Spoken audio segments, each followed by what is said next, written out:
तर मुंबईतील सर्व 6 लोकसभा मतदारसंघातील मतदानाचा टक्का हा घसरलेला आहे।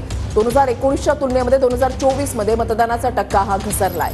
मुंबईमध्ये कुलाब्यामध्ये यंदा सर्वात कमी म्हणजे 36% मतदान झालंय, तर मुलुंडमध्ये यंदा सर्वाधिक म्हणजे 59.6% मतदान झालेलं आहे।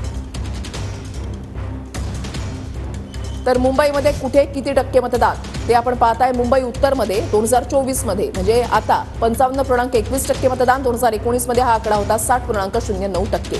मुंबई उत्तर मध्यमध्ये यावेळेला 51.42% मतदान, 2019 मध्ये हा आकडा होता 53.58%। मुंबई उत्तर पूर्वमध्ये यावेळेला 53.75% मतदान झालेलं आहे, 2019 मध्ये हा आकडा होता 57.23%। मुंबई उत्तर पश्चिम मध्ये यंदा 53.67% मतदान झालंय, 2019 मध्ये हा आकडा होता तो म्हणजे 54.31%। मुंबई दक्षिणमध्ये 47.70% मतदान झालेलं आहे, 2019 मध्ये हा आकडा 51.59% म्हणजे यंदा हा मतदानाचा आकडा जो आहे तो घसरलेला आहे। मुंबई दक्षिण मध्यमध्ये 51.88% आता मतदान झालेलं आहे, तर 2019 मध्ये हाच आकडा होता 55.40%।